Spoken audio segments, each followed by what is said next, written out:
빌립보서 1장 3절부터 11절 말씀을 중심으로 착한 일을 시작하시니 라고 하는 제목으로 말씀을 나누겠습니다. 사실은 항상 기뻐할 수 있는 이유, 그 가운데 첫 번째 시간이 착한 일을 시작하십니다 라고 할 수가 있습니다. 그리스도 안에서 항상 기뻐하라 라는 말씀을 지난 시간 나누었죠. 4장 말씀을 중심으로 그것을 바라보았습니다. 어떤 형편에서든지 자족할 수 있는 일체의 비결을 바울은 배웠다라고 고백했고, 그것은 또한 바울이 가르치는 교회와 우리를 향한 권면의 말씀으로 듣게 되었습니다. 그래서 내게 능력 주시는 자 안에서 내가 모든 것을 기뻐할 수 있느니라 라고 하는 그 말씀의 진의를 우리 생각할 수 있는 것이에요. 그래서 그리스도 안에서 아무리 어렵고 힘들어도 내가 능히 그 모든 것 가운데 기뻐할 수 있다. 이러한 말씀의 중심을 붙들고 오늘 이제 1장부터 빌립보서에서 말씀하고 있는 기뻐해야 되는 이유들을 좀 더 구체적으로 발견하고 찾아보기를 원합니다. 오늘 말씀의 핵심은 1장 6절에 있는 말씀이에요. 중요한 말씀이니까 제가 다시 한번 더 읽어드릴게요. 너희 안에 착한 일을 시작하신 이가 그리스도 예수의 날까지 이루실 줄을 우리는 확신하노라. 바울도 확신하고 우리 모두가 함께 확신하기를 원한다는 의미죠. 바울이 빌립보 교회를 처음부터 다 알죠. 본인이 세웠으니까. 처음부터 지금까지 모습을 바라보면서 그래도 감사하고, 문제도 많았지만 감사하고 기뻐함으로 늘 간구하고 있는 이유는 5절에 있는 말씀이었어요. 너희가 첫날부터 이제까지 복음을 위한 일에 참여하고 있기 때문이라 라고 이야기했어요. 복음을 위한 일에 참여했다. 복음을 위한 일에 교회가 수고와 헌신을 아끼지 않았던 모습을 바울은 지금까지 계속 지켜보았고, 그것으로 감사하고 기뻐하고 늘 기도한다라고 말씀하는 것이에요. 그런데 여기서 복음을 위한 일이라고 한 이 말씀을 다른 표현으로 뭐라고 할 수 있는 거 아니? 오늘 읽었던 본문 가운데서 착한 일이라고 표현할 수 있을 것 같아요. 착한 일. 네. 그것이 복음을 위한 일을 그렇게 표현할 수가 있을 것 같습니다. 그리고 그 일에 빌립보 교회는 처음부터 지금까지 변함이 없었다. 지지고 볶고 싸우고 난리를 치고 어렵고 힘들지만 그래도 그 복음의 사명, 그 착한 일에는 변함이 없는 것을 보고 참 감사하다라고 바울이 이야기하는 것이에요. 복음이 뭐예요? 복음이 뭐예요? 복음. 복된 소리. 복된 소식이라는 뜻을 가지고 있어요. 그래서 복음은 다른 말로 표현하면은 기쁨이에요. 기쁨. 복되고 즐겁고 기쁜 소리를 복음이라고 하니까 복음은 기쁨이다라고 해도 과언은 아니에요. 착한 일, 복음을 위한 일이라고 하는 것은 뭘까요? 복음을 듣는 것, 복음을 전하는 것, 복음의 그 능력을 나타내는 것, 그런 말미암아 복음의 열매를 얻는 것을 이야기하는 것입니다. 예수 그리스도가 우리를 위해 십자가에 달려 죽으시고 사흘 만에 부활하심으로 말미암아 예수를 바라보는 모든 자들이 죄가 사해지고 영원한 생명으로 구원을 얻습니다 라고 하는 것이 기쁜 소식이고, 복음은 말 그대로 복음이지만 그 내용을 특별히 성경이 복음이다라고 지칭해요. 그래서 복음은 기쁨이다라고 할 수 있지만 예수로 말미암은 기쁨이다라고 말할 수도 있는 것이죠. 그래서 예수를 전하면은, 복음을 전하면은 무엇이 얻어진다? 생명의 열매가 얻어진다는 것이죠. 이 모든 것들을 뭐라고 한다? 복음을 위한 일. 다른 말로 또 뭐라고 할 수 있다? 착한 일이라고 말할 수가 있습니다. 바울이 빌립보 교회를 향해서 내가 당신들을 보니까 정말 기쁩니다. 오늘 본문에서는 기쁘다는 표현을 하고 있지 않지만 빌립보서 전체가 그러한 마음 가운데 있다고 제가 지난 시간 말씀드렸잖아요. 그 기뻐하는 이유로 확신한다는 고백을 한번 깊이 들여볼 수 있기 바라요. 특별히 6절에 있는 말씀을 가지고 깊이 들여다보기를 바라요. 먼저 첫째는 왜 우리가 복음으로 말미암아 교회로 말미암아 그 착한 일로 말미암아 기뻐할 수 있는고 하니 하나님이 무엇을 하셨다? 시작을 하셨다는 거예요. 하나님이 뭘 하셨다? 시작을 하셨기 때문이에요. 빌립보에서 루디아를 구원하고 간수와 그 가족을 구원하고 수많은 성도들을 구원에 이르게 하는 그 착한 일, 그 복음을 위한 일에 너희를 위해 착한 일을 시작하신 이가 있다는 것입니다. 너희를 위해 착한 일을 시작하신 이라고 표현하고 있어요.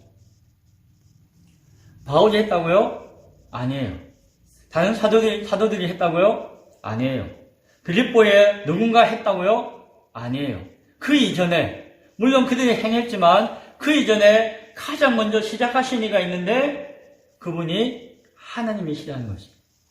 바울은 오늘 그것을 이야기하고 있습니다. 자, 하나님이 시작하셨습니다. 복음의 일, 착한 일을 하나님이 시작하셨습니다. 라고 이야기하는 것이 무슨 의미일까요? 정말 굉장한 일이에요, 이거는. 왜냐하면은, 하나님이 시작하셨다는 것은 그것이 하나님의 계획 가운데 있는 것이고, 하나님의 결정적인 약속 가운데 있다는 것입니다. 계획적이고 결정적이라는 것이. 목사님, 그게 무슨 말인데요? 바꿔 이야기하면은, 이거는 우연이 아니라는 것이에요. 그냥 얻어 걸린 게 아니라는 것이에요. 어쩌다 보니 된 것이 아니라는 것이에요. 그냥 충동적으로 행한 것도 아니라는 것이에요. 즉흥적인 일도 아니라는 것이에요. 따라서 그것이 불완전한 일도 아니라는 것이에요. 진부에서 하나님이 착한 일을 행하셨어요. 우리 이미진 집사님을 80이 넘어서 90이 다 되어서 교회 나와서 복음 듣고 수년 동안 신앙생활하며 믿음이 꾸역꾸역 성장하는 모습을 보는 것이 이게 우연이 된 것이라고요? 어쩌다 된 것이라고요? 그게 아니라 무엇이다? 하나님의 계획 가운데 결정적으로 완성되어진 하나님의 일이라는 것이에요. 그 누가 시작하셨다? 아이고 목사님이 하셨죠. 아니에요. 제가 뭘 하고 교회가 세워지고 전도하고 이게 중요한 것이 아니라 가장 시작하신 분이 계신데 누가 시작하셨다? 하나님이 시작하셨다는 것이에요. 이것은 우연이 아니고 완전한 계획 가운데 있는 것이라는 것이에요. 그것이 하나님이 시작하셨다는 말의 뜻이에요. 또한 이것은 뭘 의미하는 거 아니? 끝났다는 것이에요. 끝났다. 무슨 말이냐? 하나님은 완성하여서 마치지 않을 일을 시작하지 않기 때문이에요. 하나님은 이거 하다가 말 건데, 이거 해도 안 될 건데, 이런 일은 아예 시작도 안 하신다는 것이에요. 하나님이시니까. 하나님은 전지전능하시고 영원 가운데 모든 시간 가운데 함께 하시는 분이시기 때문에 하나님은 모든 것을 아시잖아요. 이게 안 될 거다, 실패할 거다, 끝날 거다, 이런 것을 보시고 시작을 하시는 분이 아니시라는 거예요. 하나님은 끝나지 않은 일을 시작도 하지 않으세요. 그래서 하나님이 시작하셨다라고 하는 것은 무엇이다? 이것은 이미 이루어졌다는 것을 의미해요. 우리는 시작하면은 지금부터 막 해가지고 어디까지 가는 그 시간의 과정의 첫 부분을 생각하잖아요. 우리가 매여있는, 우리가 창조되어진 이 세상 가운데 있는 시간의 모습이지만, 하나님은 이 시간을 창조하신 분이시고, 우리를 창조하신 그 하나님은 여기 매이시는 분이 아니시잖아요. 하나님은 영원 전부터 영원까지 계시다는 것은 시간을 초월해 계시다는 분이세요. 그래서 하나님이 시작하셨다라고 하는 것을 우리가 인지하는 그 순간, 이건 뭐다? 이미 완성되어지고 성취되어졌다는 것을 의미해요. 내가 하나님이 우리 정진만 집사님을 구원하시고 사랑하시고 사용하시겠다라고 계획을 하시는 그 순간 그것은 이루어졌다 안 이루어졌다? 이루어졌다는 것입니다. 목사님 제가 몸이 좀 안 좋은데요. 그거는 우리 생각이고 그 과정의 끝까지 바라보는 하나님은 이미 이루셨다는 것입니다. 우리로서는 신비롭죠, 참. 그것이 무엇이다? 하나님이 시작하셨다는 것입니다. 그 착한 일을 시작하신 이가 계시고 그분이 하나님이시라는 것입니다. 두 번째 생각할 것은 이루실 줄을 확신하노라. 하나님이 이루신다라는 사실이에요. 하나님이 이루신다는 것은 뭐예요? 하나님이 책임지신다는 것입니다. 하나님이 완성하신다는 것입니다. 이미 하나님이 시작하셨다는 그 표현 가운데 다 담겨져 있지만 오늘 성경은 하나님이 이루신다라고까지 이야기해요. 더 강조하는 것이에요. 그것을 하나님이 책임져 주신다는 것입니다. 하나님이 완성하신다는 것이에요. 그 중간 과정에는 수많은 일이 일어날 수 있어요. 우리 입장에서는 어려움도 당할 수가 있어요. 막힌 산이 내 앞을 가로막을 수도 있어요.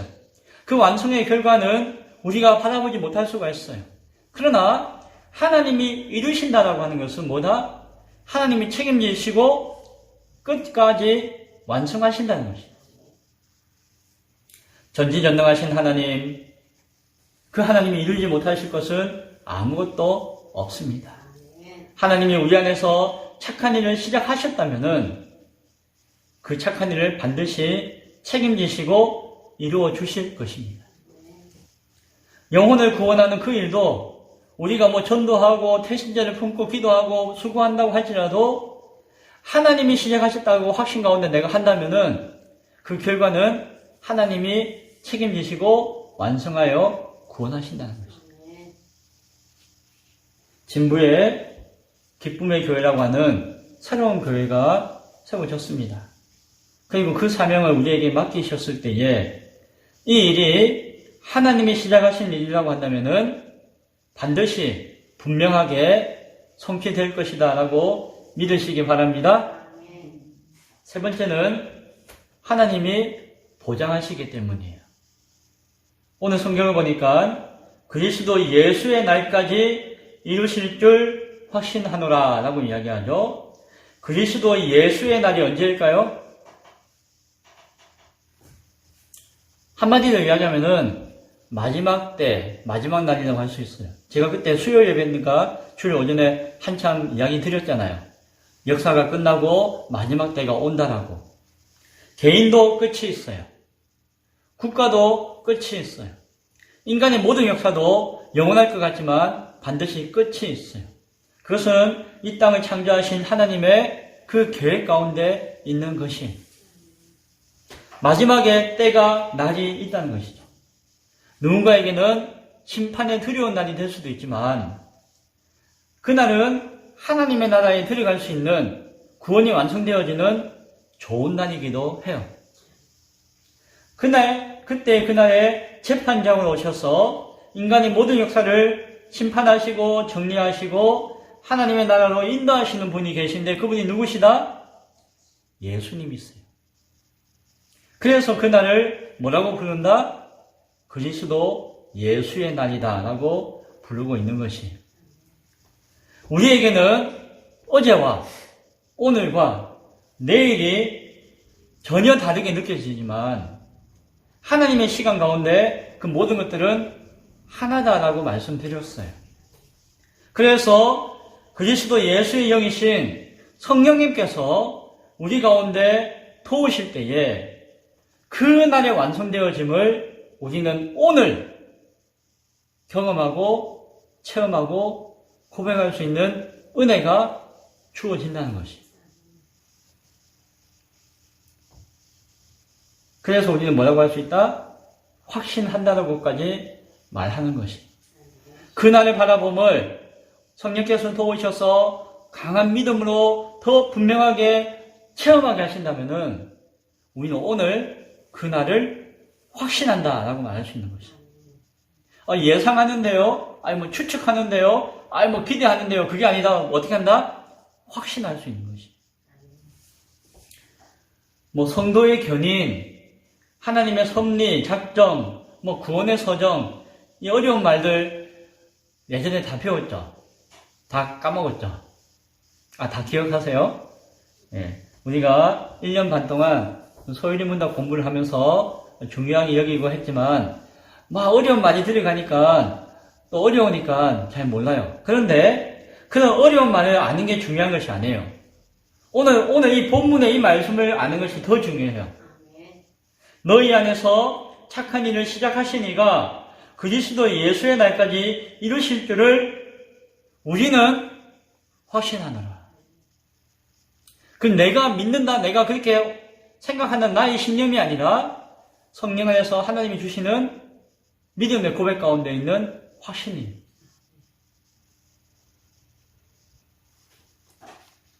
이런 믿음과 고백이 우리의 믿음과 고백이 될 수 있기 바랍니다.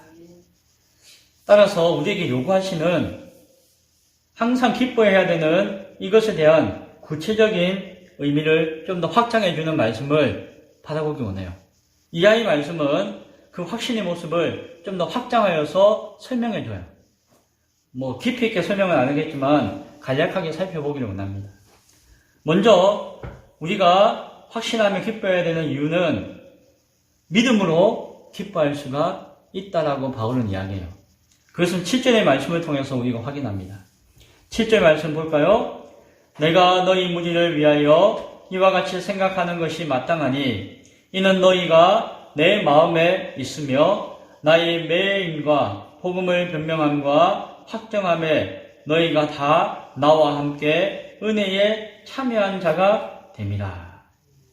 바울의 확신과 고백의 그 믿음이 복음을 위한 일, 착한 일에 바울과 함께 동참했던, 그래서 그 은혜 가운데 참여한 자가 되었던 빌립보 교회의 모든 성도들에게 동일하게 나타나기에 바울은 기뻐할 수 있는 것이.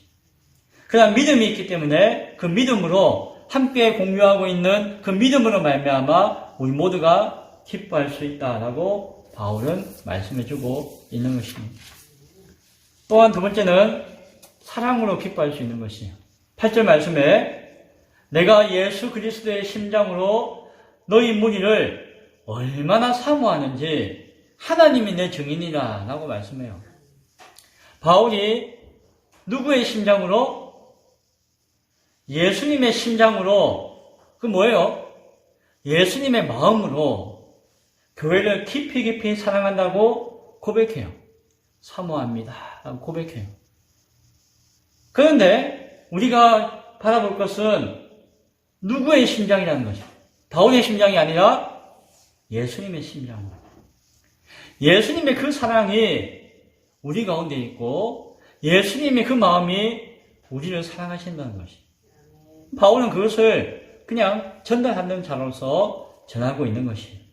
그래서 예수님의 그 사랑으로 말미암아, 그 사랑이 우리 가운데 있음으로 말미암아 우리가 항상 기뻐할 수가 있다는 것이죠. 소망으로 기뻐할 수 있습니다. 11절 말씀해 보니까 예수 그리스도로 말미암아 의의 열매가 가득하여 하나님의 영광과 찬송이 되기를 원하노라 라고 바울이 고백해요. 착한 일, 복음을 위한 일을 시작하신 이가 누구시라고요? 하나님이시기 때문에 우리가 거기에 동참할 때에 거기에는 반드시 무엇이 맺혀진다? 의의 열매, 그 착한 일의 열매를 가득 얻게 되어진다라고 하는 것이에요. 그리고 그것으로 시작하여 우리에게 이루어주신 하나님께 무엇을 올려드릴 수 있다? 영광과 찬송을 드릴 수 있다는 것이에요. 야, 얼마나 기뻐요. 나에게 맺혀지는 그 착한 일의 열매가, 의의 열매가 나에게 그리스도로 말미암아 맺혀질 수 있기 때문에 또한 그것으로 말미암아 나를 사랑하시고 내가 사랑하는 하나님께 영광과 찬송을 얻어서 감사의 고백을, 사랑의 고백을 할 수 있기 때문에 그것이 무엇이다? 우리의 소망이 되어지는 것입니다. 당장에는 내 눈에 보이거나 잡히지 않을 수 있지만 그런 소망이 분명하기 때문에 그 소망으로 말미암아 기뻐할 수가 있다라고 이야기하는 것이죠. 그래서 6절 이하에 오늘 쭉 말씀하고 11절까지 말씀하고 있는 내용을 보면은 기쁨이라고 하는 그 의미 가운데 찾아보면은 바울이 왜 기뻐할 수 있는가? 믿음을 고백하고 있고 사랑을 고백하고 있고 소망을 고백하고 있고 그 신앙의 중심이잖아요. 말씀을 맺습니다. 오늘 우리의 삶과 형편은 만만치 않아요. 힘들고 어려워요. 계획대로 잘 안 될 수도 있어요. 하고자 하는데 몸이 불편하고 더 지칠 수도 있습니다. 또한 영적인 싸움이라서 이게 혈과 육으로 하는 게 아니라서 하고자 해도 정말 갈 바를 몰라서 방황할 때도 많아요. 그러나 내게 능력 주시는 자 안에서 내가 그 모든 것들 가운데 기뻐할 수 있는 줄로 믿으시기 바랍니다. 그냥 고백이 나의 고백, 우리의 고백이 될 수 있기를 소원합니다. 오늘 우리 교회를 향한 복음을 위한 일, 착한 일, 그 일의 역사는 하나님이 시작하셨습니다. 그래서 하나님이 끝까지 이루실 것이에요. 하나님이 이루어진다라고 말씀하셨어요. 하나님이 책임지신다는 것이에요. 그리고 그 마지막까지 완성을 보장하신다라고 말씀하고 있습니다. 이러한 믿음이, 이러한 사랑이, 이러한 소망이 우리 신앙의 중심이 되어서 예수 그리스도 안에서 항상 기뻐할 수 있는 원망과 불평과 미움과 저주와 그 모든 것을 녹이고 이기고 항상 기뻐할 수 있는 우리 모두가 될 수 있기를 간절히 축원드립니다. 기도하겠습니다.